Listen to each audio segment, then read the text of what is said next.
Brut 2019 invite Evelyne Malnik pour le guide des vins zéro pesticides chez BBD Éditions.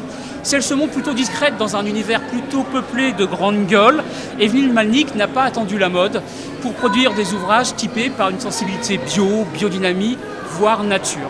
Et aujourd'hui, plus que jamais, son pari éditorial est rattrapé par l'actualité puisqu'on voit fleurir de plus en plus de cuvées qui n'ont souvent de nature que le nom. Bref, Evelyne Malnik doit-on nourrir de la prudence pour débusquer le vrai du faux?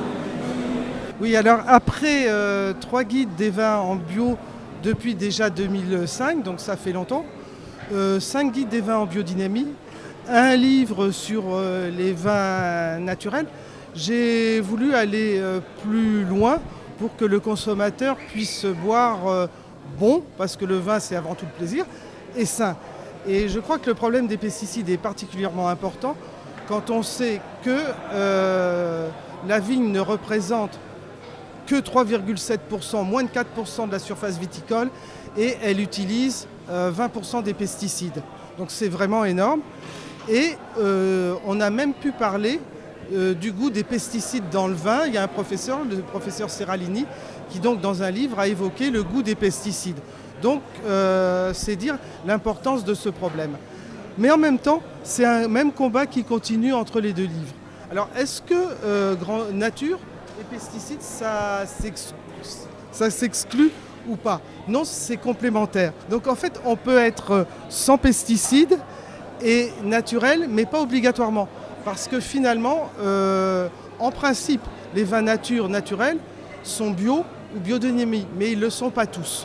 Donc c'est la limite. D'un autre côté, est-ce que des vins sans pesticides sont naturels? Pas obligatoirement non plus, parce que la vinification bio permet l'utilisation de très très nombreux intrants, presque autant que le vin conventionnel. Voilà.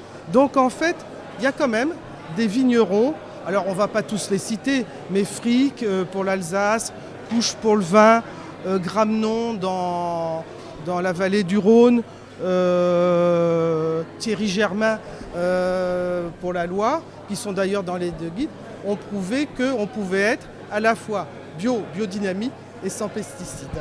Et donc c'est un peu le projet de ces deux livres que de baliser ces univers-là.